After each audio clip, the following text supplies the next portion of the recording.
بلغ العلا بكماله كشف الدجى بجماله حسنت جميع خصاله صلوا عليه وآله رہے میرے مسکن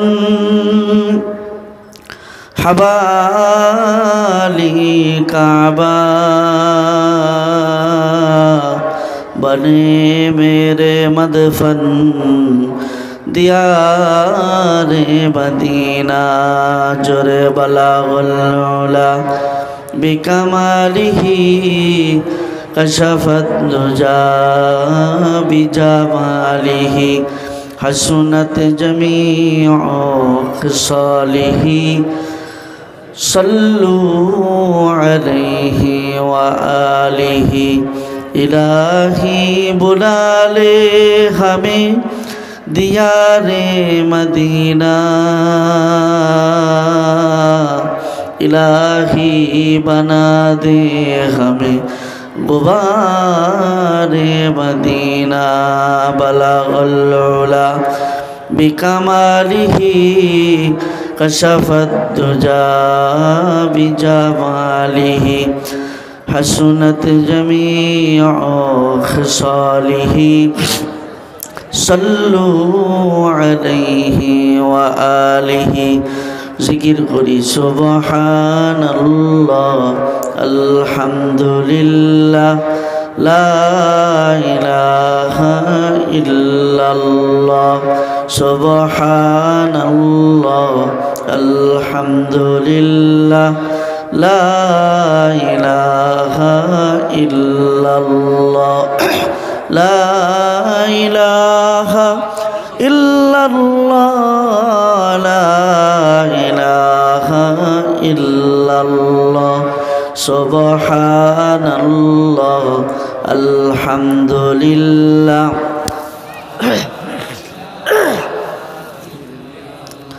سبحان اللہ الحمد للہ لا الہ الا اللہ لا الہ الا اللہ لا الہ الا اللہ سبحان اللہ الحمد للہ لا الہ الا اللہ سبحان اللہ الحمد للہ لا الہ الا اللہ لا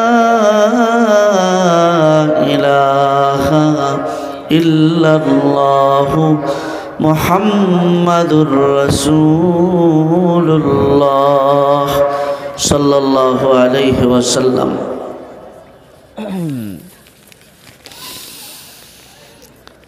সাত দিন ব্যাপী 46তম ঐতিহাসিক আন্তর্জাতিক ইসলামী মহাসম্মেলনের আজকের তৃতীয় দিবসের মহতারাম সভাপতি, আমন্ত্রিত ওলামায়ে কেরাম, সামনে সমবেত দিনদার ইমানদার তৌহিদি জনতা, পর্দার আড়ালের মা ও বোনেরা, আল্লাহ পাকের শুকর যে মহান মনিব দয়া করে মায়া করে বাছাই করে আজকের এই রহমতি বরকতি জান্নাতি কোরআনের বাগানে আসার বসার তৌফিক দান করেছেন। জবান খুলে মহাব্বতের সাথে সে মালিকের শুকর আদায় করি আলহামদুলিল্লাহ। মুহতারাম হাজিরিন, আয়োজক কমিটির পক্ষ থেকে সূরাতুল হুমাযাহ এর উপর কিছু আলোচনা করবার জন্যে বলা হয়েছে। আমি আপনাদের সামনে কোরআনে কারীমের 109 নম্বর সূরাটি তিলাওয়াত করেছি। আয়াত এবং ছোট্ট সূরাটিকে সামনে রেখে কিছু কথা বলবো। আল্লাহ যেন আমাকে ইখলাসের সাথে বলবার, আমাদের সব ভাইকে আমলের নিয়তে দিলের কানে শুনবার তৌফিক দান করেন বলি আমিন। মুহতারাম হাজিরিন, সূরাতুল হুমাযা এটা আমাদের অনেকেরই মুখস্থ একটি সূরা। অধিকাংশ মুসলমান এই সূরাটি জানে, নামাজের মধ্যে নিয়মিত তিলাওয়াত করা হয়। কিন্তু সূরাটি ছোট্ট হলেও বর্তমান প্রেক্ষাপটকে সামনে রেখে এই ছোট্ট সূরা থেকেও আমাদের জন্য বড় ধরনের শিক্ষা আল্লাহ পাক রব্বুল আলামিন রেখে দিয়েছেন। কারণ আমরা বর্তমানে যে পৃথিবীতে বসবাস করছি, যেই পৃথিবীর সভ্যতা আমাদেরকে পরিচালনা করছে, এটাকে বলা হয় বস্তুতান্ত্রিক সভ্যতা। অর্থাৎ শুধুমাত্র পার্থিব জগৎকে কেন্দ্র করেই এই বস্তুবাদীর চিন্তা চেতনা, যেখানে আখিরাতের কোনো উদ্দেশ্য নাই, জান্নাত জাহান্নামের কোনো চিন্তা নাই, আছে শুধু টাকা পয়সার চিন্তা, আছে শুধু গাড়ি বাড়ির চিন্তা, আছে শুধু সুখ শান্তি এবং আনন্দ ইত্যাদির চিন্তা। আর এই পার্থিব জীবনের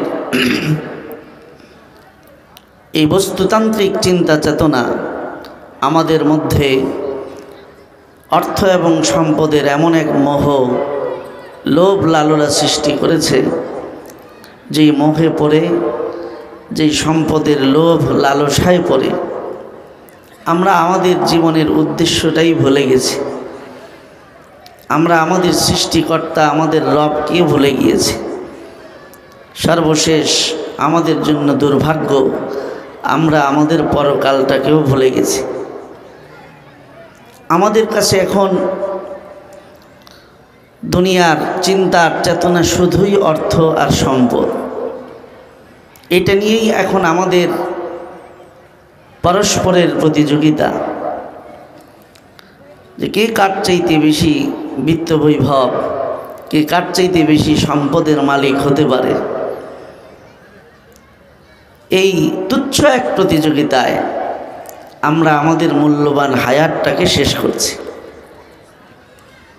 এটা আফসোসের সাথে বলতে হয় যে আজ আমাদের কাছে মানুষকে মূল্যায়নের মানদণ্ডটাও বানিয়েছে অর্থ সম্পদকে। কাউকে সম্মান করব, কাউকে মূল্যায়ন করব, এটার মানদণ্ড আমাদের কাছে অর্থ আর সম্পদ। যার কাছে কোটি টাকা আছে, আমাদের কাছে তার দামটাও কোটি টাকা। যার কাছে 5 লাখ টাকা আছে, আমাদের কাছে তার দাম 5 লাখ। যার কাছে 1 লাখ টাকা আছে, আমাদের কাছে তার দাম 1 লাখ। আর যার টাকা পয়সা নাই, সে যত বড় আলেম হোক, সে যত বড় জ্ঞানী গুণী শিক্ষিত হোক, সে যত ভালো মানুষ হোক, সমাজের যত সৎ মানুষ হোক, তার কোনো মূল্য আমাদের কাছে নাই। ঠিক কিনা বলে?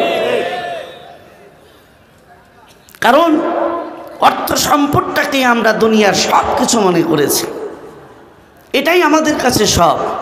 যদি তাই না হতো, অর্থ আর সম্পদকে যদি আমরা সর্ববিষয়ে মূল্যায়নের মানদণ্ড না বানাতাম, তাহলে সমাজের হাজারো সৎ মানুষ রেখে, সমাজের এই কোটি কোটি মানুষের মধ্যে হাজারো ভালো মানুষকে রেখে আমরা দুর্নীতিবাজ, বেনামাজি, সুদখোর, ঘুষখোর, অর্থ পাচারকারী, নারী লোভী, জালেম এমন ব্যক্তিদেরকে, নায়ক নায়িকা, গায়ক গায়িকাদেরকে আমরা আমাদের রাষ্ট্রের ক্ষমতার দায়িত্ব দিতাম না। আমাদের কাছে অর্থের মানদণ্ড, এই মানদণ্ডে যারা আসে, সে যাই হোক, সে যদি এই সমাজের সবচেয়ে নিকৃষ্ট মানুষ হয়, সে আমাদের কাছে মূল্যায়ন পায়। এই যে নোংরা চিন্তা, এই যে আমাদের নিকৃষ্ট মানসিকতা, যেখানে আল্লাহ পাক তাকওয়া যেটাকে আল্লাহ তাআলা সম্মানের মানদণ্ড বানিয়েছে, সেটাকে বাদ রেখে আমরা আজ যেই অর্থকে শুধু মানুষকে মূল্যায়নের মানদণ্ড নয়, যদি আরেকটু আগ বেড়ে বলি ভুল হবে না, আমরা অর্থ সম্পদকে খোদার জায়গায় বসায় রেখেছি। আর এই কারণেই আজ সারা পৃথিবীর মধ্যে যত ধরনের রক্তপাত, মারামারি, হানাহানি, খুনাখুনি, যত বিশৃঙ্খলা, এসব কিছুর মূলে এই অর্থ সম্পদের মোহ কাজ করছে। আমার ভাইয়েরা, তাই আজকের এই প্রেক্ষাপটে সূরাতুল হুমাযা আমাদের জন্য অনেক শিক্ষা রাখে, অনেক শিক্ষা রাখে। আমার ভাইয়েরা, এই সূরাতুল হুমাযা, এই ছোট্ট সূরাটি আল্লাহ পাক রব্বুল আলামিন নাজিল করেছিলেন ইতিহাসের এক নিকৃষ্ট ব্যক্তি উমাইয়া ইবনে খালফ, এই ব্যক্তিকে কেন্দ্র করে। উমাইয়া ইবনে খালাফ, এটা যারা ইতিহাস সম্পর্কে ন্যূনতম ধারণা রাখেন, মনে হয় না যে তার নাম আমাদের কাছে অজানা থাকার কথা। কারণ এই উমাইয়া ইবনে খালাফ সে হলো ওই নিকৃষ্ট ব্যক্তি, যেই ব্যক্তিটি আল্লাহর রসুলের প্রিয় সাহাবী হযরত বিলাল রাদিয়াল্লাহু আনহুকে ঈমান আনার অপরাধে উত্তপ্ত মরুভূমির পাথরের উপরে তাকে শুইয়ে রেখে তাকে কষ্ট দিত, গলায় দড়ি বেঁধে ঈমান আনার অপরাধে তাকে রাস্তায় টানাহিস্টা করে করে ঘোরাতো। সে ভাবত যে আমার সব আছে, সে গোলাম, তার সম্পূর্ণ ক্ষমতা, তার অর্থের শক্তি সে হযরত বিলালের উপর প্রয়োগ করত রাদিয়াল্লাহু আনহু। ইতিহাস বলার সুযোগ নাই, কিন্তু এই বিলাল রাদিয়াল্লাহু আনহু তিনি যে একদিন উমাইয়া ইবনে খালাফের উপরে শক্তিশালী হবেন, এটা সে কোনোদিন ভাবতেও পারে নাই। সে মনে করত আমার ক্ষমতা, আমার ধন সম্পদ আমাকে সবসময় এভাবেই শক্তিশালী করে রাখবে, আমাকে কেউ ঠেকাতে পারবে না। কিন্তু ইতিহাস বলে আতিলকাল আইয়ামু নুদাবিলুহা বাইনান নাস, সময় মানুষের একরকম যায় না। জালেমের শক্তি চিরদিন থাকে না, মাজলুমও চিরদিন দুর্বল থাকে না, ঠিক কিনা বলে? জালেমের শক্তি যেমন চিরদিন থাকে না, মাজলুমের দুর্বলতাও চিরদিন থাকে না। এটার পরিবর্তন ঘটে। নদীর মধ্যে যেমন জোয়ার ভাটা থাকে, মানুষের অবস্থার মধ্যে এরকম জোয়ার ভাটার পরিবর্তন সৃষ্টি হয়। উমাইয়া ইবনে খালাফ তার ক্ষমতার জোরে, তার অর্থের জোরে এক সময় প্রচণ্ড রকম ক্ষমতা দেখালেও সেই দুর্বল বিলাল রাদিয়াল্লাহু আনহু একদিন তিনি এমন শক্তিশালী হয়ে উঠেছিলেন যে বদরের যুদ্ধে উমাইয়া ইবনে খালাফ যখন আশ্রয় নিয়ে বাঁচার চেষ্টা করছিল, এই হাজারো মানুষের ভিড়ে হযরত বিলাল রাদিয়াল্লাহু আনহুর নজর ওই উমাইয়া ইবনে খালাফের দিকে পড়লে হযরত বিলাল রাদিয়াল্লাহু আনহু চিৎকার করে বললেন, ইয়া আনসারাল্লাহ রাসুল কুফর উমাইয়া ইবনে খালাফ ইম্মা নাজাউতু ওয়া ইম্মা নাজা। এই আল্লাহর সাহায্যকারী বাহিনী, তোমরা আসো, এই সমস্ত কুফরি শক্তির মাথা উমাইয়া ইবনে খালাফকে আজকে ময়দানে খতম করতেই হবে। হয় আজ আমি বাঁচবো, নয়তো সে বাঁচবে। আজ তাকে আর কোনো ছাড়াছাড়ি নাই। যেই বিলাল রাদিয়াল্লাহু আনহুকে গলায় রশি লাগিয়ে লাগিয়ে ক্ষমতার জোরে রাস্তায় ঘোরাতো, সেই শক্তিশালী উমাইয়া ইবনে খালাফ বদরের ময়দানে দুর্বল হয়ে পড়েছিল। হযরত বিলাল রাদিয়াল্লাহু আনহুর কাছে সে ধরাশয়ী হয়েছিল। এজন্য কথা এটাই, জালেমের শক্তি চিরদিন থাকে না, মাজলুমও চিরদিন দুর্বল থাকে না। আজ সারা পৃথিবীর মধ্যে মুসলমানদেরকে যে মাজলুম বানিয়ে রাখা হয়েছে, কুফরি শক্তি যে জালিমের ভূমিকায় অবতীর্ণ হয়েছে, এটা চিরদিন থাকবে না। এই অবস্থার পরিবর্তন ঘটবে ইনশাআল্লাহ। অচিরেই পৃথিবীর বুকে এমন চিত্র মুসলমানদের কাছে ফিরে আসবে যেখানে মুসলমানরা হবে শক্তিশালী, সমস্ত পরাশক্তি, বাতিল শক্তি, কুফরি শক্তি হবে দুর্বল।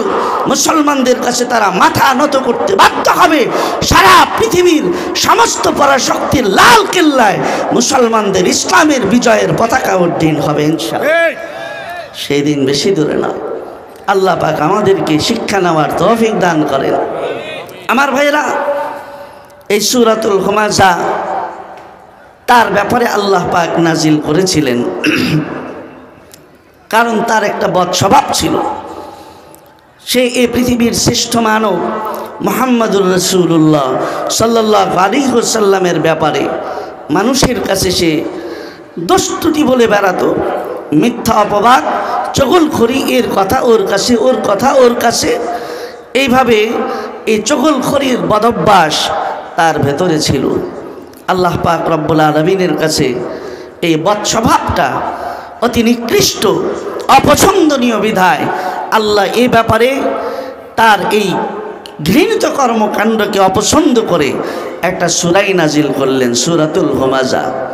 আল্লাহ তাআলা বলেন, ওয়াইলুল লিকুল্লি হুমাযাতিল লুমাযা আল্লাযী জামাআ মালান ওয়া আদ্দাদা ইয়াহসাবু আন্না মালাহু আখলাদা কাল্লা লায়ুনবাযান্না ফিল হুতামা ওয়া মা আদরাকা মাল হুতামা নারুল্লাহিল মুকাদাতুল্লাতী তাত্তালিউ আলাল আফইদা ইন্নাহা আলাইহিম মুসাদা ফি আমাদিন মুমাদ্দাদা। আল্লাহ তাআলা সূরাটির সূচনা করলেন ওয়াইলুন শব্দ বললে।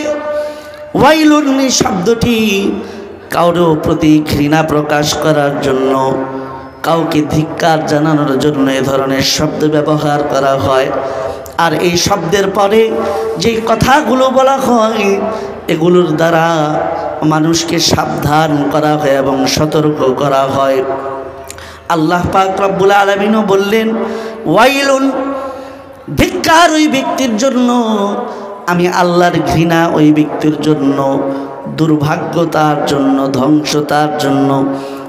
কুল্লি হুমাযাতিল লুমাযা, এমন প্রত্যেক ব্যক্তি যে হুমাযা এবং লুমাযার অধিকারী। হুমাযা আর লুমাযা শব্দের বিস্তারিত ব্যাখ্যা করার সুযোগ নাই। এক কথায় যদি বলি, হুমাযা আর লুমাযার অর্থ হলো চগলখোর, যে নাকি পরনিন্দা করে অভ্যস্ত, একজনের কথা আরেকজনের কাছে লাগায়। এই ধরনের মন্দ স্বভাব যার ভিতরে আছে, কোরআনের ভাষায় তাকে বলা হয় হুমাযা এবং লুমাযার অধিকারী।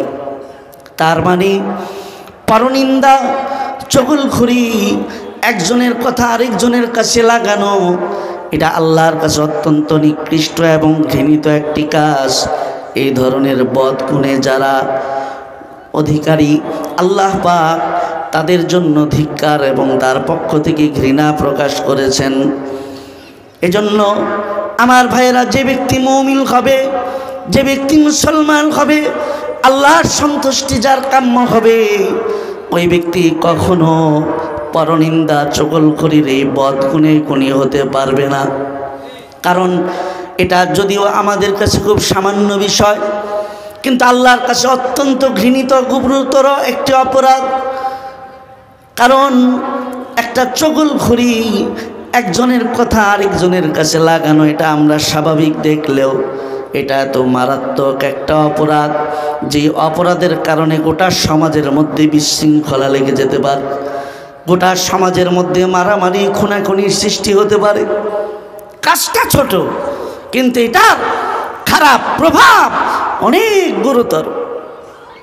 যেমন কিতাবের মধ্যে আছে, এক ব্যক্তি বাজারে গেছে একটা গোলাম কেনার জন্য, যা গোলামের মালিককে জিজ্ঞেস করে, আপনার এই গোলামের 10 গুণ আপনি একটু বর্ণনা করেন, পছন্দ হইলে রে কিনব।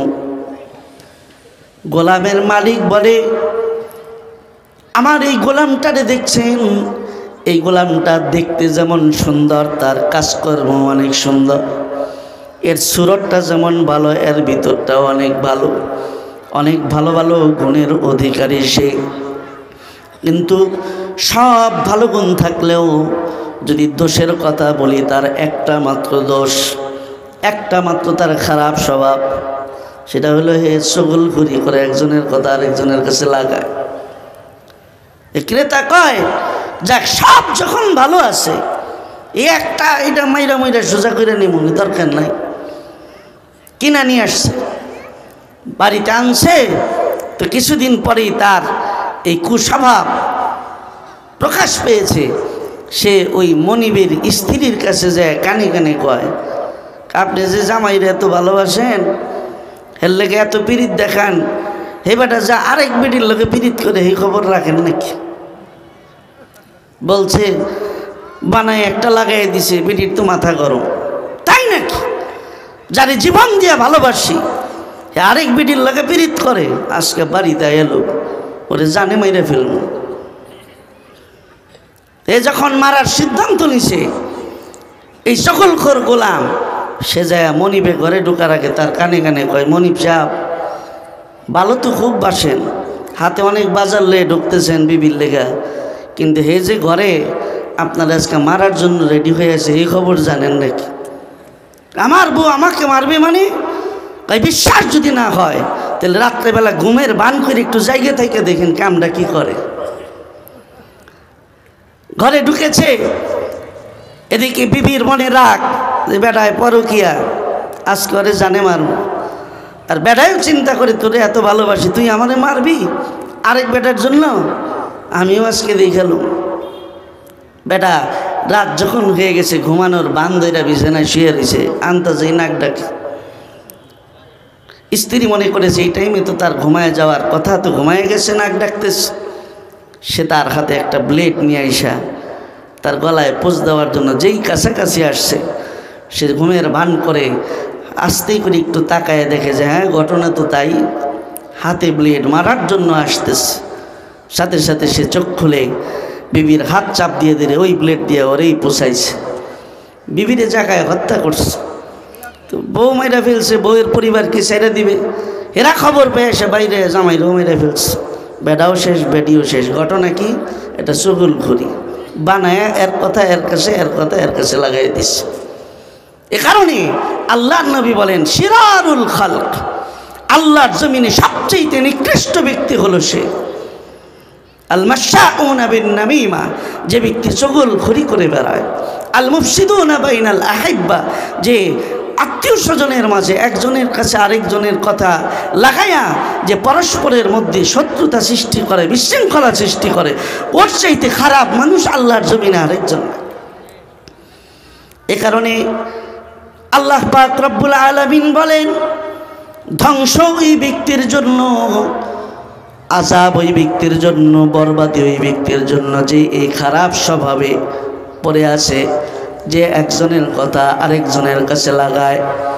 এরপরে আল্লাহ বলে ধ্বংস ওই ব্যক্তির জন্য আল্লাযী জামাআ মালান ওয়া আদ্দাদা, যে ব্যক্তি মাল জমা করে আর মাল গণে, আল্লাহর পথে সম্পদ খরচ করে না, মানুষের পিছনেও সম্পদ ব্যয় করে না, খালি কামায় আর জমায় আর খালি গুণে আমার কাছে কত আছে।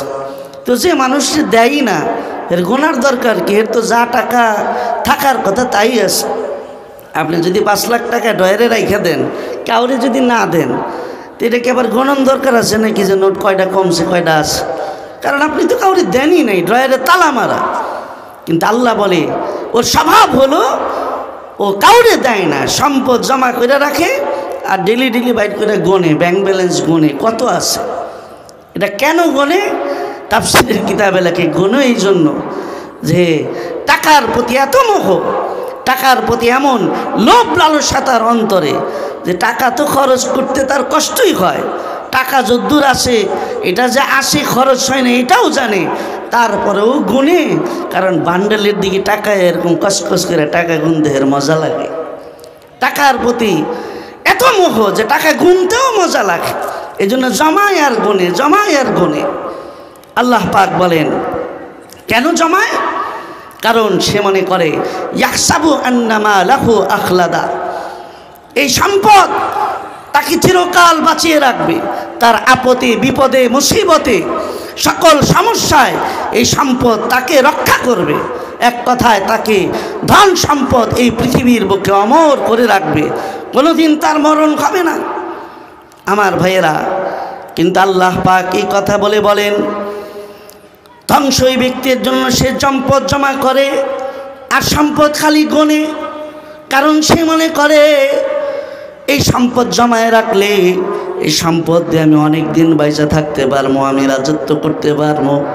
এই সম্পদ যদি আমার থাকে তাহলে পৃথিবীর কোনো অসম্ভবই আমার কাছে অসম্ভব না, সব সম্ভব হয়ে যাবে।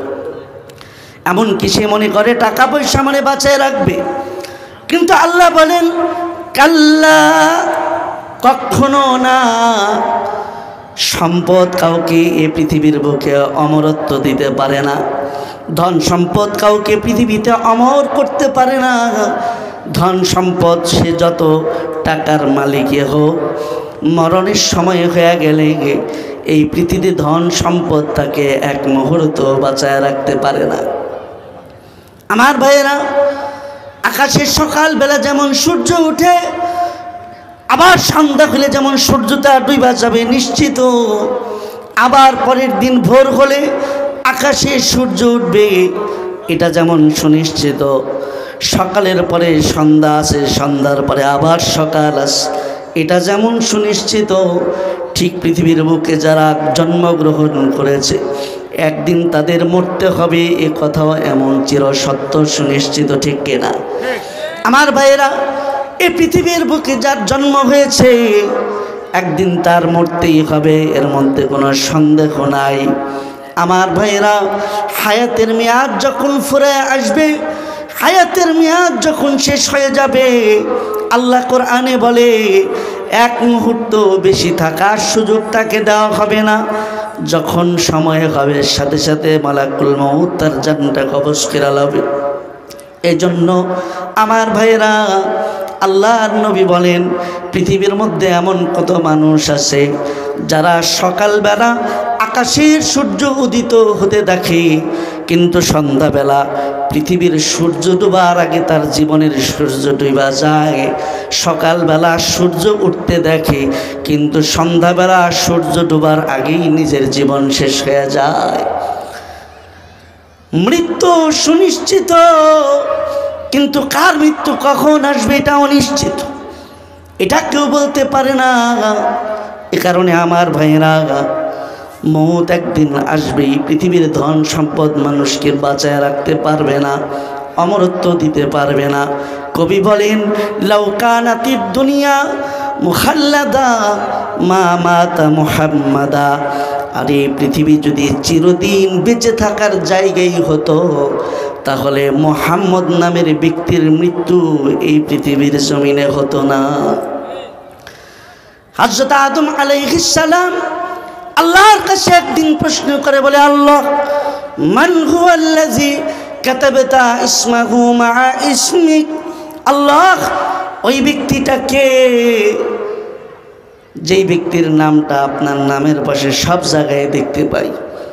জান্নাতের গাছের পাতায় পাতায়, আপনার আরশের দরজায়, জান্নাতের প্রতিটা দরজায় আপনার নামের পাশে যে মোহাম্মদ নাম দেখতে পাই, এই মোহাম্মদ নামের ব্যক্তিটা কে? আল্লাহ তাআলা বলেন, আদম, আমার নামের পাশে যার নাম সর্বত্র দেখতে পাও, আমার তারিফহু, তারে কি চিনো না? বলে না, চিনি না। আল্লাহ বলে তার বিস্তারিত পরিচয় দেওয়ার সুযোগ নাই। হে আদম, তোমাকে আমার নামের পাশে যার নাম দেখতে পাও তার একটা শর্টকাট পরিচয় তোমার সামনে তুলে ধরি। আল্লাহ তাআলা হযরত আদমকে বললেন শর্টকাট পরিচয় দিয়া, লাউলা খালাকতুহু মা খালাকতুকা ইয়া আদম। এই আদম, ওই মোহাম্মদ নামের যেই ব্যক্তিটার নাম আমার নামের পাশে দেখতে পাও, সে হলো ওই ব্যক্তি। তার পরিচয় হলো ওই মোহাম্মদ নামের ব্যক্তিটাকে যদি আমি এই পৃথিবীর মধ্যে সৃষ্টি করার সিদ্ধান্ত না নিতাম, তাহলে আদম আমি তোমাকেও এই পৃথিবীতে সৃষ্টি করতাম না। সুবহানাল্লাহ। তাকে সৃষ্টি করার সিদ্ধান্ত নিয়েছি বলেই তোমাকে আমি এই পৃথিবীতে সৃষ্টি করেছি।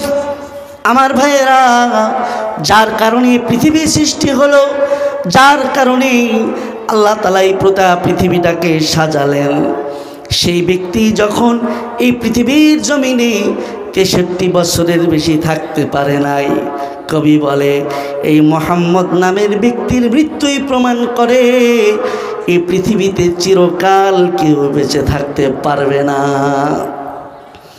এই জন্য আল্লাহর নবী বলেন, মরতে তো হবেই, বেঁচে থাকতে কেউ পারবা না, কিন্তু মরলেই তো শেষ না। মরণের পরে 3.5 হাত কবরের মধ্যে যে তোমাকে রাখা হবে, এই 3.5 হাত মাটির কবর, এটাকে শুধু 3.5 হাতের একটা মাটির ঘর মনে করো না। قال النبي صلى الله عليه وسلم قال النبي صلى الله عليه وسلم القبر إما روضة من رياض الجنة أو حفرة من حفر النار। আল্লাহর নবী বলেন, এই 3.5 হাত মাটির কবর কারো জন্য হবে জান্নাতের বাগান, আবার কারো জন্য হবে এটা জাহান্নামের একটা টুকরা। নেক আমলের জিন্দেগি ঈমান নিয়ে যদি কেউ 3.5 হাত কবরে যেতে পারে, আল্লাহর নবী বলেন তারে কবরে রাখবার সাথে সাথে তার 2 চোখ ডানে বামে সামনে পিছনে যত দূর যাবে, তার দৃষ্টি পরিমাণ বিশাল জায়গাটাকে আল্লাহ তাআলা তার জন্য জান্নাতের ঘর বানিয়ে দিবে। আর যদি নেক আমল নিয়ে না যায়, তাহলে আল্লাহর নবী বলেন 3.5 হাত মাটির কবর তার জন্য 3.5 হাতও থাকবে না, সংকীর্ণ হতে হতে 2 পাশ থেকে চাপা দিয়ে তার শরীরের হাড়গুলারে গুড়া গুড়া করে ফেলবে। আযাবের সাপ বিচ্ছু তার উপরে লেলায় দেওয়া হবে। সে চিৎকার করবে, কিন্তু তার ডাকে সাড়া দেবার মতো কেউ থাকবে না। শুধু আযাব আর আযাব, শুধু শাস্তি আর শাস্তি। এ কারণেই আল্লাহর নবীর প্রিয় সাহাবী হযরতে ওসমান রাদিয়াল্লাহু আনহু, তিনি যখন কোনো কবরস্থানের পাশ দিয়ে যেতেন, কবরস্থানের সামনে দাঁড়ায়া জার জার করে তিনি শিশুর মতো চোখের পানি ফেলে ফেলে কাঁদতেন। হযরত ওসমানের গোলাম হানি ওসমানকে দেখে বলে, ওগো আমার মনিব, আপনার একটা প্রশ্ন করতে চাই। আপনাকে কত দেখেছি আল্লাহর রসুলের সামনে বসে বসে বয়ান শুনেছেন, রসুল আপনার সামনে জান্নাত জাহান্নামের কত আলোচনা করেছে, কিন্তু রসুলের আলোচনা শোনার পরেও আপনাকে এভাবে বাচ্চার মতো করে কখনো কাঁদতে দেখি নাই। কিন্তু আপনি যখনই কোনো কবরস্থানের পাশ দিয়া যান, আপনাকে আমি বাচ্চার মতো এমন জার জার করে কাঁদতে দেখি। কেন আপনি এত কাঁদেন? কবরটা দেখলেই কেন আপনার চোখের জলে বুক ভেসে যায়? হযরত ওসমান বলে, ও আমার গোলাম, তোমার কথা ঠিক, আমি রসুলের বয়ান শুনেও এত কাঁদি না।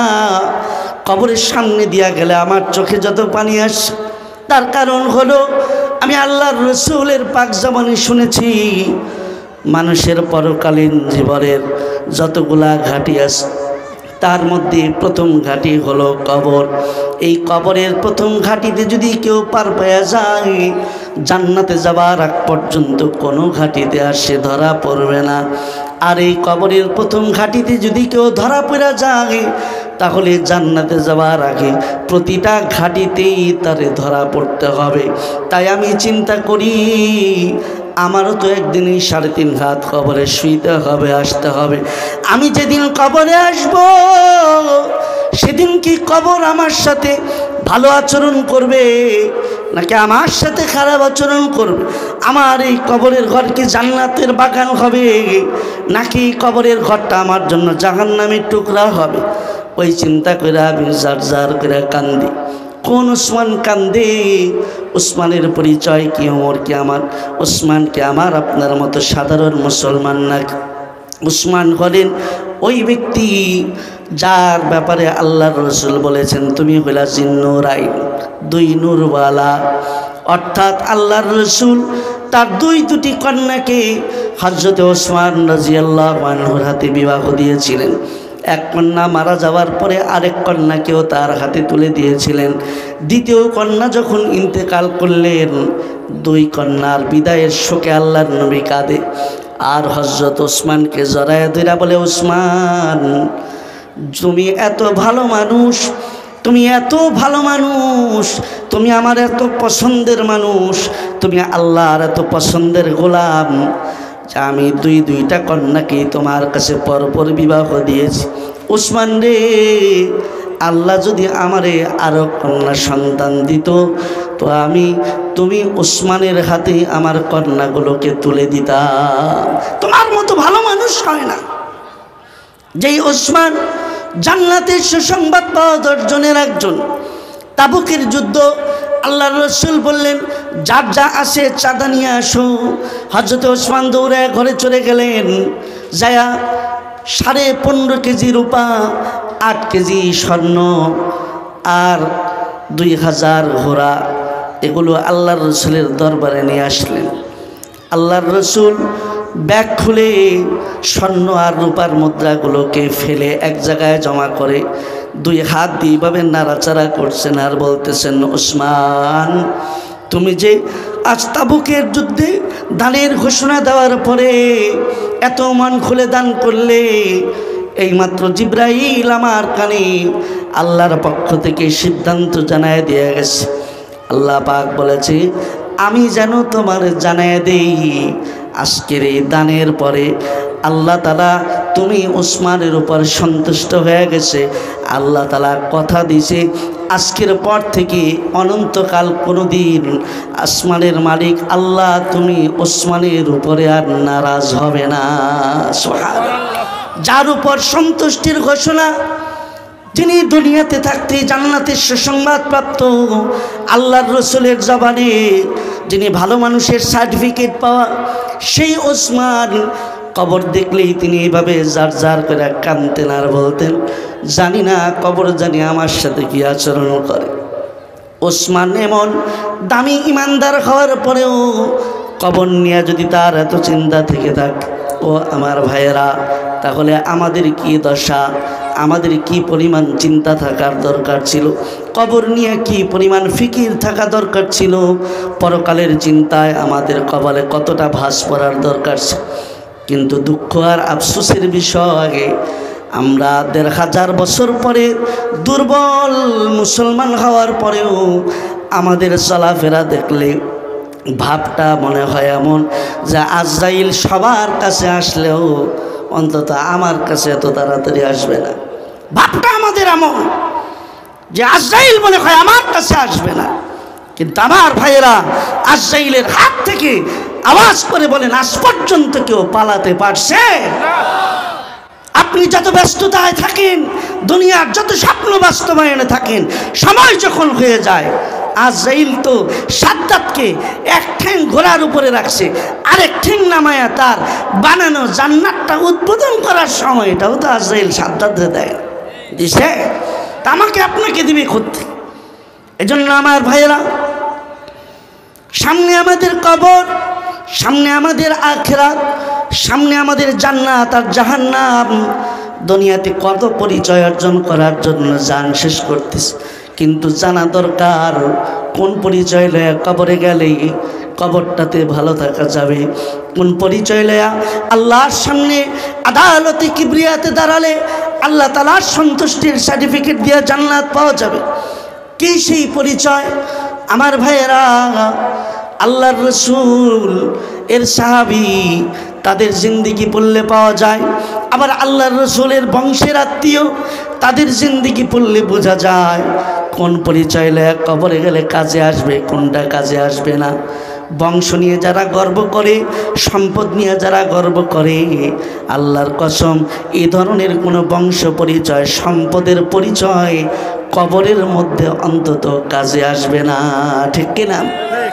বংশের পরিচয় যদি কাজে আসতো, আল্লাহর রাসূলের যিনি চাচা আবু তালেব, যিনি নাকি আল্লাহর রাসূলের জন্মের থেকে জানতেন যে তিনি নবী হবেন, এমন কিছু আলামত তিনি দেখতে পেরেছিলেন।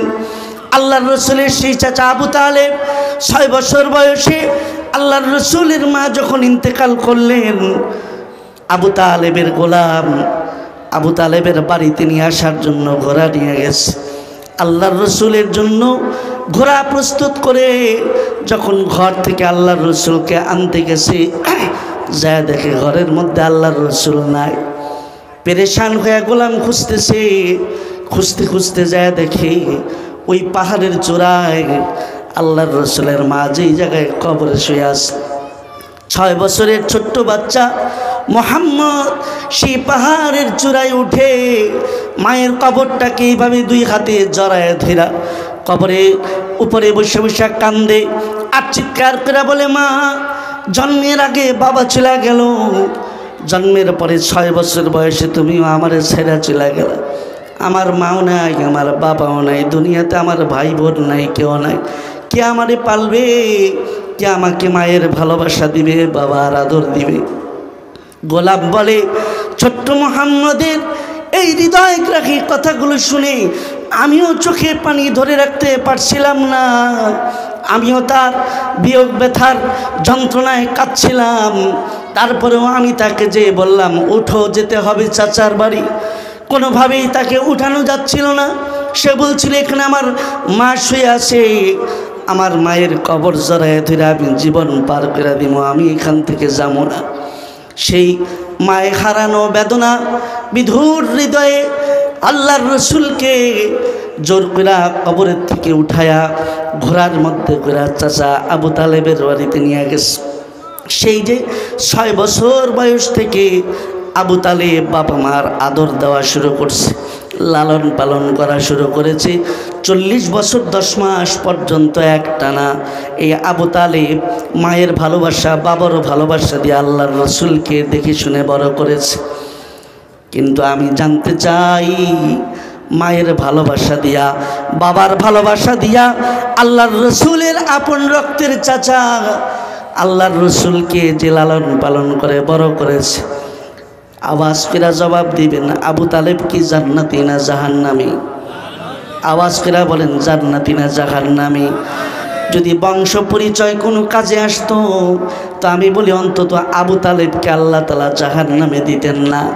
কিন্তু কথা হলো, ইমান যদি না থাকে, আমল যদি না থাকে, রসুলের সেবাকারী হোক আর রসুলের রক্তের চাচা হোক, আল্লাহ তাআলা বুঝাইয়া দিছে, বংশ দিয়া আমার কাছে কোনো দাম নাই। বংশের দাম থাকলে রসুলের সেবক লালন পালনকারী আবু তালেবকে আমি জাহান্নামে দিতাম না। কিন্তু আবু তালেবের জাহান্নামী হওয়া প্রমাণ করে বংশ পরিচয় এ পৃথিবীতে কোনো কাজে আসলেও পরকালে কোনো কাজে আসবে না।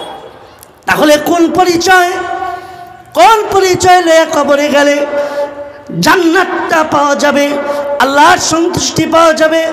আমার ভাইয়েরা, আমরা সকলেই জানি আল্লাহর রসুল বলেন, যার যেখানে কবর হবে সেখান থেকেই তার হাসর হবে। হাসরের ময়দানে প্রত্যেকেই যার যার কবর থেকে উঠে উঠে আল্লাহর আদালতে হাসরের ময়দানে দাঁড়াবে। আমরা সবাই জানি মদিনার বুকে আল্লাহর নবী রওজায় শুয়ে আছেন। নবীর 2 পাশে আবু বকর আর ওমর, নবীর 2 সাহাবী নবীর সাথে শোয়া। নবী বলেন, হাসরের ময়দানে সবার আগে আমি কবর থেকে উঠব, এরপরে আমার এক পাশ থেকে আবু বকর উঠবে, এরপরে আমার বাম পাশ থেকে ওমর উঠবে। এরপরে আল্লাহর রসুল আশ্চর্য এক সংবাদ দিলেন। আল্লাহর নবী বলেন, এরপরে চতুর্থ যেই ব্যক্তিটা আমার পায়ের তলার থেকে, পায়ের নিচ থেকে হাসরের ময়দানে ওইটা দাঁড়াবে, সে হলো আমার হাবশী কালো বেলাল। সুবহানাল্লাহ। আমরা সকলেই জানি আবু বকর আর ওমরের কবর আল্লাহর রসুলের পাশে থাকলেও বেলাল রাদিয়াল্লাহু আনহুর কবর কিন্তু মদিনায় না, তার কবর হলো সেই মদিনার থেকে 1000 মাইল দূরে সুদূর হাবশার মধ্যে। কিন্তু আল্লাহর নবী আশ্চর্যের সংবাদ দেয়, বেলাল আমার 1000 মাইল দূরে হাবশিতে থাকলেও হাসরের ময়দানে আমার পায়ের তলা থেকে উঠবে। কিসের কারণে? কোন সেই গুণ যেই গুণের কারণে আমার ভাইরা হযরতে বিলাল 1000 মাইল দূরে কবরে শুয়ে থাকলেও কবর জগতে সাতটায় সাতটায় নবীর পায়ের কাছে চলে আসবে। সেদিন হাসরের ময়দানে যখন উঠা দাঁড়াবে, সবার কাছে আল্লাহ তাআলা যার যার জিন্দেগির হিসাব চাইবেন। কিন্তু এই পৃথিবীর জমিনে একজন মাত্র ব্যক্তি হাসরের ময়দানে আল্লাহর আদালতে কিবরিয়াতে যখন মুখোমুখি হবে, তখন আল্লাহ পাক তার কাছে তার জিন্দেগির হিসাব চাইবে না, বরং তাকে দেখা মাত্রই বলবে, এই বিলাল, তোমার কাছে তোমার জিন্দেগির হিসাব চাই না, বরং তুমি যে আমার হাবিবের জামানায় মসজিদে নববীতে আমার মোহাব্বত মাখা নাম দিয়া আজান দিতা, ও বিলাল, আজকে এই বিচারের আদালতে তুমি আমাকে মসজিদে নববীর আজান দিয়া শোনাও। সুবহানাল্লাহ। কিসের সেই আমল যেই পরিচয়ে হযরতে বিলাল এই মর্যাদা, এই সম্মান সেদিন হাসরের ময়দানে পাবেন। আল্লাহর রাসূল যখন মেরাজে যাচ্ছেন, জিবরাইল আমিন আল্লাহর রাসূলকে নিয়ে যান। হঠাৎ করে চলার পথে এক জায়গায় আল্লাহর রাসূল প্রচণ্ড সুঘ্রাণ নাকে পাচ্ছে। জিবরাইলকে ডাক দিয়া বলে, ও জিবরাইল, এই জায়গার মধ্যে আমি খুব সুঘ্রাণ পাচ্ছি, জান্নাতি ঘ্রাণ। কোন জায়গার থেকে জান্নাতি ঘ্রাণ আসতেছে বলতে পারোনি? জিবরাইল বলে, আল্লাহর নবী, হ্যাঁ, আপনি যা ধারণা করেছেন কথা সত্য, এটা সত্যি জান্নাতি একটা সুঘ্রাণ আপনার নাকে আসে। কোত্থেকে আসে? জিবরাইল বলে, আল্লাহর নবী, যেই জমিনের উপর দিয়ে আমরা ভ্রমণ করছি, এই জমিনের মধ্যে একটা কবরের ভিতর থেকে জান্নাতি সুঘ্রাণ আসতেছে। সুবহানাল্লাহ। কোন সেই সৌভাগ্যবান কবর যেই কবরের ভিতর থেকে এমন জান্নাতি ঘ্রাণ আসে? জিবরাইল বলে, ওগো আল্লাহর নবী, ফেরাউনের জামানায় তার ঘরে এক বাদী ছিল, নাম তার মোসাদ। ঈমান আনার গোপনে গোপনে সে ঈমান এনেছিল। ফেরাউনের কানে তার ঈমানের খবর গেলে পরে তাকে ডেকে সে বলল, ঈমান সার, নয়তো জানে মাইরা ফেলমু। সে সেদিন স্পষ্ট জবাব দিয়েছিল, এই ফেরাউন, আসল খোদার সন্ধান যখন পেয়ে গেছি, জানের ভয় দেখায় লাভ নাই। আমার স্পষ্ট ঘোষণা যে আল্লাহর প্রতি আমি ঈমান এনে ফেলেছি, ওই ঈমান আমি আর ছাড়ব না। আমার সিদ্ধান্ত শুনে লও, আমি মরতে রাজি, কিন্তু ঈমান ছাড়তে রাজি না। সুবহানাল্লাহ। ঈমান আনার অপরাধে ফেরাউন সেদিন তার ছোট্ট ছোট্ট 3টা বাচ্চাকে তার সামনে বিশাল করে তেল গরম করে একটা একটা করে পুড়ে পুড়ে কাবাব বানিয়েছিল। কোলের সন্তানটা মুসা তার বুকের দুধ খাচ্ছিল। নিষ্ঠুরের মতো দুধ খাওয়া অবস্থায় তার বুক থেকে ছোট্ট বাচ্চাটাকে ছিনায়া কড়াইয়ের মধ্যে দিয়া তাকে কাবাব বানাইছে। 3টা বাচ্চা যখন জ্বলে পুড়ে শেষ, ফেরাউন বলে, এবার তোমার পালা। 3 বাচ্চারে তো তোমার সামনে মারলাম, এখনও সুযোগ আছে, ঈমান ছেড়া দে। যদি ঈমান না ছাড়বি তাহলে তোর 3 সন্তানের পরিণতি তোকেও ভোগ করতে হবে। ফেরাউন নজর করে দেখে 3 সন্তানের জননী মুসা তার চোখ দিয়া টলটল করে অশ্রুর পানি গড়ায় পড়তেছে।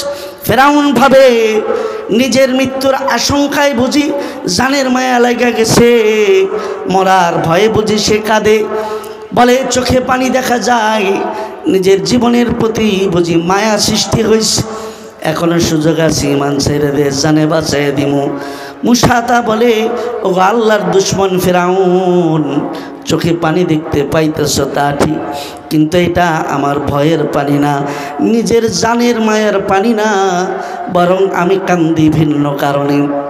আমি চিন্তা করতেছি, আমার 3টা সন্তান তো বিদায় নিয়ে গেল, এবার তারা তো প্রত্যেকেই মাসুম নিষ্পাপ, এরা সবাই তো আল্লাহর জান্নাতি, কিন্তু আমি তো এখন এই তালের মধ্যে পড়ে আমিও এখন মারা যাব।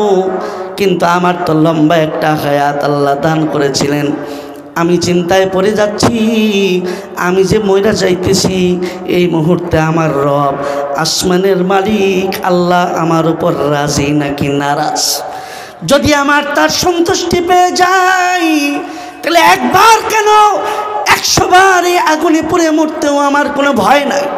কিন্তু আল্লাহর সন্তুষ্টি যদি অর্জন হয়ে না থাকে, এ কারণেই শুধু আমার ভয় লাগে, ওই আল্লাহর ভয়ে আমি কাঁদি।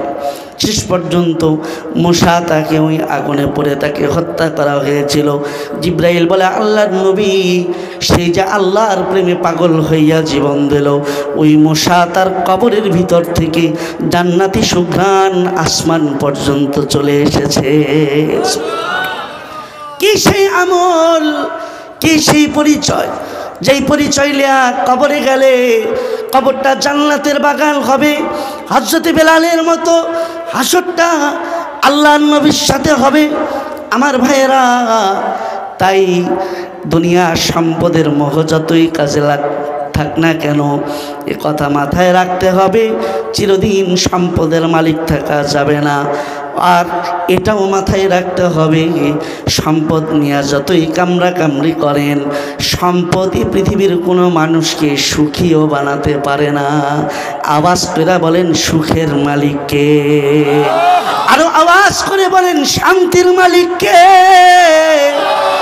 শান্তির মালিক হলেন আল্লাহ, শান্তির মালিক হলেন আল্লাহ, সুখের মালিক হলেন আল্লাহ।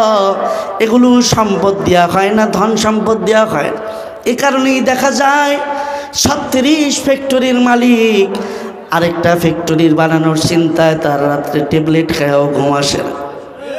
আর আরেকবারটা রিক্সা চালায়, সারা দিন রিক্সা চালায়, সন্ধ্যায় ঘরে আইসা নুন ডাইল বাদ দিয়া খায়া শুধু বিছানায় মাথাটা ঠেকাইছে।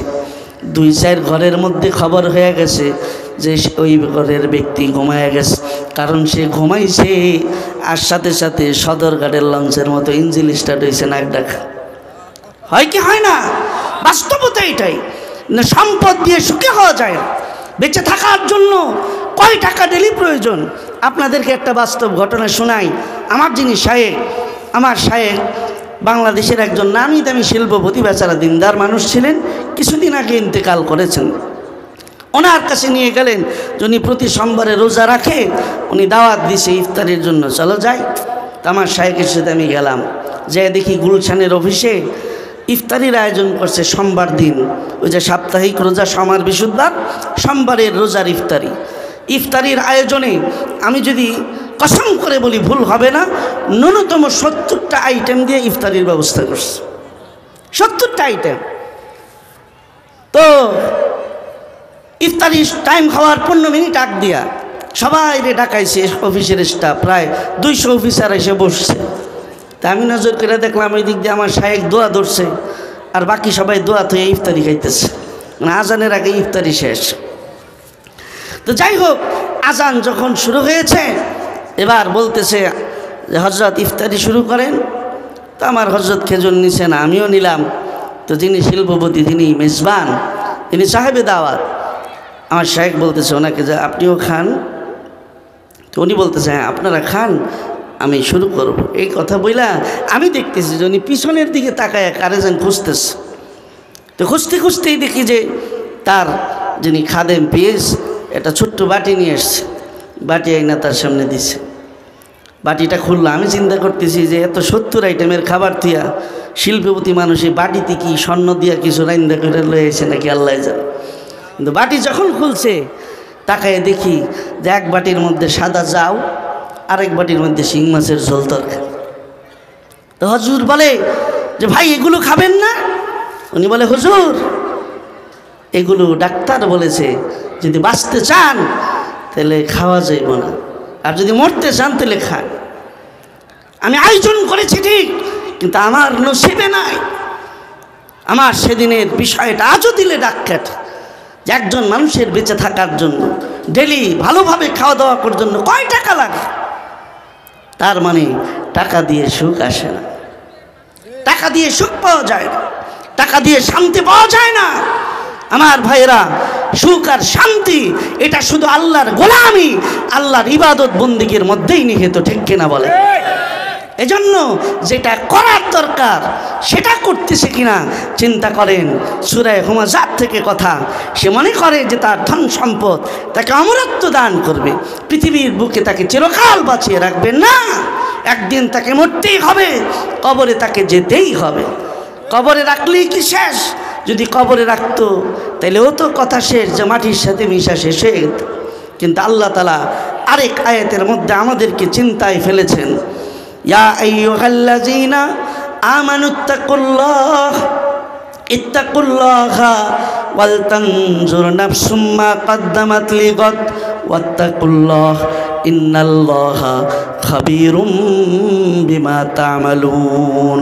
আল্লাহ তাআলা বলে, হে পৃথিবীর মানুষ, আমি আল্লাহকে ভয় করো আর খুব ভালো করে চিন্তা করো যে আগামীকালের জন্য কবরে কি পাঠাইতেছ। আমি আল্লাহর কাছে তোমার আগামীর জন্য কি পাঠাচ্ছ। আবারও বলি, তোমরা আমি আল্লাহকে ভয় করো আর ভালো করে জানা রাখো, তোমরা যা করো আমি আল্লাহ সব জানি।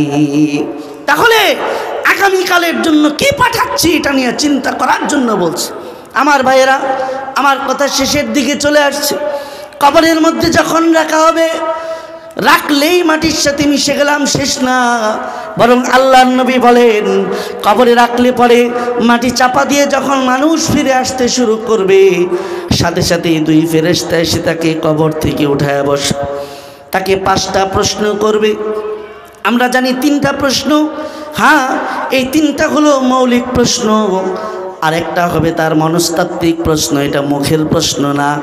আর আরেকটা প্রশ্ন ফেরেশতারা স্পেশালভাবে তারা করবে। এই 5টা প্রশ্নের জবাব যদি দিতে পারে তাইলে কবরটা জান্নাত হবে, নাইলে জাহান্নামের টুকরা। আমার ভাইয়েরা, কবরের মধ্যে যখন রাখা হবে, আল্লাহর নবী বলেন, দুই ফেরেশতা এসে তাকে কবরের থেকে জাগায় তুলবে। সময়টা তখন এমন হবে, তার কবরে চোখের সামনে দৃশ্যটা এমনভাবে তুলে ধরা হবে, সূর্যটা যেন ডুবে যায় অবস্থা, বেলা ডুবার একটা দৃশ্য তার চোখের সামনে তুলে ধরা হবে।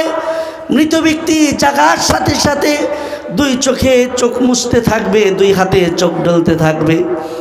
আর ফেরেশতারা তাকে জিজ্ঞেস করবে, এই প্রশ্নের জবাব দাও, মান রব্বুকা, তোমার রব কে? সে তখন ফেরেশতার প্রশ্নের জবাব দিবে না। আল্লাহর নবী বলেন, ফেরেশতারা জিজ্ঞেস করবে তোমার রবকে বলো, আর সে ফেরেশতার প্রশ্নের জবাব না দিয়ে উল্টা ফেরেশতাদেরকে সে একটা কথা বলবে, দাউনি উসাল্লি, এই ফেরেশতারা আমাকে ছাড়ো, আমারে ডিস্টার্ব করো না। ওই যে দেখো বেলা ডুবা যায়, এখনো আসরের নামাজ পড়ি না, আমাকে আগের নামাজ পড়তে দাও। যদি আমার নামাজ কাজা হয়ে যায় তো আমার মালিক নারাজ হয়ে যাবে, নামাজ পড়ার জন্য সে পেরেশান হয়ে যাবে।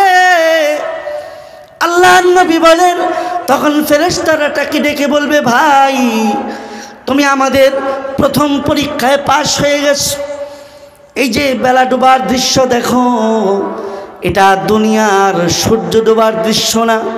তুমি এখন আছো কবরে আলমে বরজখে, এটা তোমার জন্য আল্লাহর পক্ষ থেকে একটা পরীক্ষা ছিল। এই মনস্তাত্ত্বিক পরীক্ষায় তুমি পাশ হয়ে গেছো। বেলা সূর্য ডোবার দৃশ্য দেখে, বেলা ডোবার দৃশ্য দেখে তুমি যে আল্লাহর কুদরতি কদমে সেজদা করার জন্য পাগল পারা হয়ে গেছো, এটাতেই প্রমাণ করে তুমি দুনিয়াতে ছিলে আল্লাহর গোলাম, গোলামের জিন্দেগি তুমি যাপন করেছো। আর কোনো প্রশ্ন করার দরকার নাই, তোমার 3 প্রশ্নের জবাব আমরা পেয়ে গেছি। আল্লাহর পক্ষ থেকে তোমার কবরটাকে জান্নাত বানায় দেওয়া হলো। সুবহানাল্লাহ। আমার ভাইয়েরা, 2 নম্বর প্রশ্ন হবে, মান রব্বুকা, তোমার রবকে? আমরা সবাই জানি তোমার রবকে প্রশ্ন করা হবে। খুব ভালোভাবে মনে রাখবেন, কবরের মধ্যে এই প্রশ্ন করবে না যে তোমার আল্লাহকে, তোমার সৃষ্টিকর্তাকে। কবরের মধ্যে প্রশ্ন করা হবে তোমার রবকে। রব স্বীকার করার মধ্যে আর আল্লাহ স্বীকার করার মধ্যে পার্থক্য আছে। আল্লাহর কোরআন বলে, ওয়ালা ইন সাআলতাহুম মান খালাকাস সামাওয়াতি ওয়াল আরদা লায়াকুলুন্নাল্লাহ।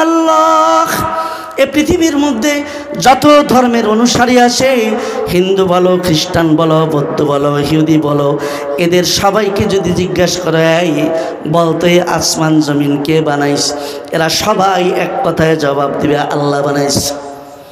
আমরা যেমন মুসলমানরা আল্লাহ মানি, পৃথিবীর সব ধর্মের মানুষেরা আল্লাহ মানে, হয়তো নাম কয় আর একটা, কেউ ভগবান কয়, কেউ ঈশ্বর কয়, কেউ গড কয়, কিন্তু সবাই আল্লাহ মানে। কিন্তু আল্লাহ মানা আর রব মানা এক না। এ কারণেই কোরআনে কারীমের মধ্যে তাকান, সূরাতুল ফাতিহার মধ্যে কি আছে? আলহামদুলিল্লাহি রব্বিল আলামিন। রব, কবরের মধ্যেও প্রশ্ন করা হবে তোমার রবকে। রুহের জগতেও প্রশ্ন করা হয়েছিল, আলাস্তু বি রাব্বিকুম, আমি কি তোমাদের রব নই? আমি তোমাদের আল্লাহ না? এই প্রশ্ন করা হয় নাই। কবরের মধ্যেও তোমাদের আল্লাহকে, তোমার আল্লাহকে প্রশ্ন করা হবে না। প্রশংসাও রবের নামে হয়েছে। এই যে রব, রব মেনে নেওয়ার, আল্লাহ মেনে নেওয়ার মধ্যে পার্থক্য আসে। কারণ আল্লাহকে যদি কেউ রব হিসাবে মানে, তাহলে সে কবরে রবকেই প্রশ্নের জবাব দিতে পারবে। রব মানে কি? আমার লালন কর্তা, আমার পালন কর্তা, আমার রিজিক দাতা, সব কিছু আল্লাহ, এটাকে মানার নাম হলো রব মানে। পৃথিবীর সব ধর্মের মানুষ আল্লাহ মানে, কিন্তু আল্লাহকে রব মানে না, আল্লাহকে রব মানে না। এ কারণে আল্লাহকে আল্লাহ মানা আর আল্লাহকে রব মানা বেশ কম আছে। আমাদের মুসলমান যারা, আমাদের সবাইকে আল্লাহকে রব হিসাবে মানতে হবে। রব হিসাবে মানার মানে কি? রব হিসাব মানার মানে হলো আমার লালন কর্তা, পালন কর্তা সব আল্লাহ পাক, এটা মেনে নেওয়া। আজকে আমাদের মধ্যে এমন অবস্থা, বিয়ে করার পরে বাচ্চা পরপর দুইটা হয়েছে, এরপরে 5 বছর 7 বছর যায় আর বাচ্চা হয়। জিজ্ঞেস করে কি নিয়া পরপর দুইটা বাচ্চা হইলো আর বাচ্চা কাচ্চা হয় না কেন? বাচ্চা হইব কেমনি? জন্ম নিয়ন্ত্রণের ওষুধ ইঞ্জেকশন মেরে দিছি বইয়ের গায়ে। কেন ইঞ্জেকশন দিলা কেন? আরে দুইটা যে জন্ম দেওয়ার ব্যবস্থা করছি, এই দুইটাই নিয়েই তো টেনশনে আছে, একে খাওয়াইব কি? এই দুইটারে খাওয়াইতে লালতে বলতেই তো আমি আদামা রয়ে গেছি। তার মানে যেখানে আল্লাহ পাক হলেন লালন কর্তা, পালন কর্তা, রবের দায়িত্ব সে নিজে নিয়ে আল্লাহর সাথে শরীক করছে। যদি কেউ এই কাজ করে, তাহলে সে আল্লাহকে আল্লাহ মানতে পারে, আল্লাহকে রব হিসাবে মানে না। আল্লাহকে রব হিসাবে যে মানবে, সে যত গুরুত্বপূর্ণ দোকানের মালিক হোক, আজান হলে পরে তার দোকান খোলা থাকতে পারবে না। সে দোকান বন্ধ করে আল্লাহর কুদরতি কদমে যে সেজদায় পড়ে যাবে। যে আজানের পরেও নামাজ না পড়ে দোকান করে, সে আল্লাহরে আল্লাহ মানছে, কিন্তু আল্লাহরে রব মানে না। কারণ রিজিকের মালিক কে? আওয়াজ করে বলেন, রিজিকের মালিক কে? আল্লাহ পাক। তো যে কথা বলছিলাম, দ্বিতীয় প্রশ্নের প্রস্তুতি দুনিয়ার থেকে নিয়ে যেতে হবে মরার আগে, যে আমার রবকে। 3 নম্বর প্রশ্ন, ওমা দীনুকা, তোমার দিন কি, তোমার ধর্মকে প্রশ্ন করা হবে। আমার ভাইয়েরা, এখানে একটা গুরুত্বপূর্ণ বিষয়। আমাদের মধ্যে আমরা অনেক মানুষ আছে, আমরা ধর্ম নিরপেক্ষতায় বিশ্বাসী। হ্যাঁ, তাই আমি ধর্ম নিরপেক্ষ মতবাদে বিশ্বাসী। তাহলে কবরের মধ্যে যখন জিজ্ঞেস করবে যে তোমার ধর্ম কি, তাহলে জবাব দিয়ে আমি ধর্ম নিরপেক্ষ, আমার কোনো ধর্ম নাই, শেষা গুতা দিয়ে রাখবে মিয়া। এজন্য কোনো মুসলমান কখনো ধর্ম নিরপেক্ষ হতে পারে না, ঠিক কিনা বলে? সে অবশ্যই কোনো ধর্মে বিশ্বাসী হতে হবে। ধর্ম নিরপেক্ষ এই কথা যে বলে, সে মুসলমান থাকতে পারে না। আমার ভাইয়েরা, এরপরে প্রশ্ন করা হবে তোমার নবীকে, তোমার নবীকে, তোমার নবীকে। এটা চাইলেই জবাব দিয়ে যাইব, এত সহজ মোটেও না। আল্লাহর রসুলের রং যার মধ্যে নাই, সুন্নতের জিন্দেগি যার মধ্যে নাই, সে এই সহজ নামটাও সেদিন ভুলে যাবে, তার মুখ দিয়ে জবাব আসবে না। আমার ভাইয়েরা, কবরের মধ্যে যখন রাখে, কি দোয়া বইরা রাখে? বিসমিল্লাহি ওয়া আলা মিল্লাতি রাসূলিল্লাহ। কথার অর্থ কি? আমি আল্লাহর নামে, মিল্লাতে ধর্মের মানে রসুলের মিল্লাতে তোমাকে কবরে রাখলাম, তাই না? মিল্লাতে রসুলিল্লাহ, আল্লাহর রসুল যেই ধর্ম নিয়ে আসছিল, ওই ধর্মের বিশ্বাসের উপরে তোমার কবরে রাখলাম। তো এই বেটায় সারা জীবন করছে ধর্ম নিরপেক্ষতা, এরে জোর করে যে কবরে থুয়ে দিলেন যে ধর্ম নিরপেক্ষতার ব্যক্তিরে, যে তোমার আল্লাহর রসুলের ধর্মে রাখলাম। এখানে কিন্তু একটা সূক্ষ্ম বিষয়, যে সারা জীবন মনে করেন আওয়ামী লীগ করছে, সারা জীবন মনে করেন বিএনপি করছে, জাতীয় পার্টি করছে, জামাত করছে, যাই করছে, কিন্তু যখন মরে যায় তখন কবরের মধ্যে কই কথা কয়ে রাখে না যে সারা জীবন আওয়ামী লীগ করছে, বিএনপি করছে, ওই ধর্মের মতবাদের উপর কবরে রাখলাম। কয় কেউ? মরার সাথে সাথে আপনি আজীবন দলের জন্য ত্যাগ স্বীকার করেছেন, আপনি ত্যাগী নেতা ছিলেন, ত্যাগী কর্মী ছিলেন, কিন্তু মরার পরে আপনারা যখন কবরে রাখে তখন আপনাকে আপনার দল থেকে বাইর কইরা মরা মানুষ আমাদের দলে আর রেখে লাভ নাই। কারণ এই ব্যাটারে যদি এই কথা কয়ে রাখি যে আওয়ামী লীগের ধর্ম, বিএনপির বিশ্বাসের উপর আমি কবরে রাখলাম, তো এই ব্যাটার শেষা গুতার শেষ থাকবে না। কবরে রাখে আল্লাহ রসুলের ধর্মের উপরে ভিত্তি করে।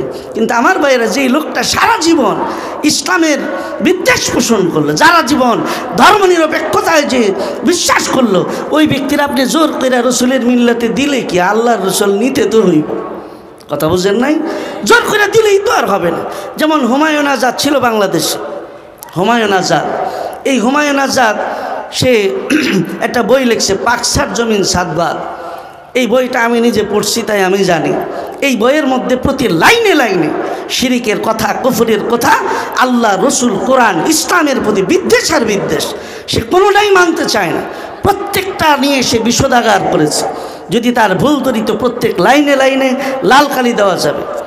এই লোকটারে যখন নাকি মারা হইল বাংলাদেশে আসার পরে, এর যখন জানাজা হয়েছে, জানাজার পরে তারা যখন কবরে রাখছে, হেরও কিন্তু বিসমিল্লাহ আলা মিল্লাতি রসুলিল্লাহ কই এই কবরে দিছে। তো যেই লোকটা আল্লাহর রসুলের ব্যাপারে বিসৎকার করলো, এর যে আপনি জোর কইরা দিলেন, আল্লাহর রসুল নিতে তো হবে, নিতে তো হবে। এজন্য আল্লাহর রসুলের মিল্লাতে অনুসারী যদি হতে চান, দুনিয়াতে এমন একটা হক দল বেছে নেন, এমন একটা হক জামাত বেছে নেন, যেই হক জামাতের অনুসারী হলে কবরে যায় মিল্লাতি রসুলিল্লাহর জবাবটা সোজাভাবে দিয়া আল্লাহ রসুলের দলের অনুসারী হতে পারবেন, আর নাইলে উপায় নাই। আমার ভাইয়েরা, এই কয়টা প্রশ্নের জবাব আপনাকে আমাকে এখান থেকে রেডি কইরা তারপরে কবরে যাইতে হবে। আমার ভাইয়েরা, এই পরিচয়গুলো নিয়ে যদি কবরে যেতে পারি, তাহলে এই পরিচয়গুলো কবরে আমার কাজে আসবে, এই পরিচয়গুলো হাসরে আমার কাজে আসবে, এই পরিচয়গুলো জান্নাতে যাওয়ার জন্য আমার সহায়ক হবে।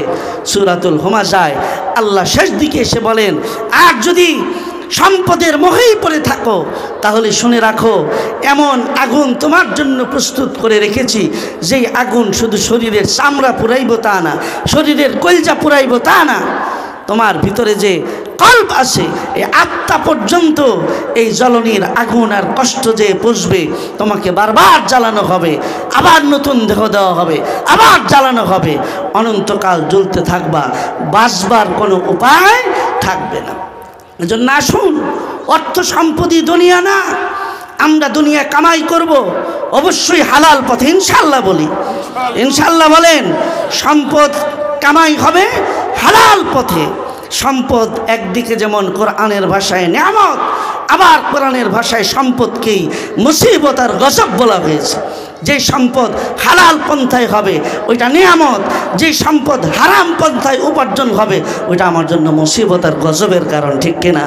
আমরা এরকম কত ইতিহাস পড়েছি, বেটা জীবনে লাখ লাখ টাকা কামাই করে মরছে, কিন্তু লাশটা পর্যন্ত সন্তানরা দাফন করতে দেয় নাই, সম্পদের ভাগাভাগিতে দ্বন্দ্ব থাকার কারণে 3 দিন পর্যন্ত লাশ পড়ে রয়েছে।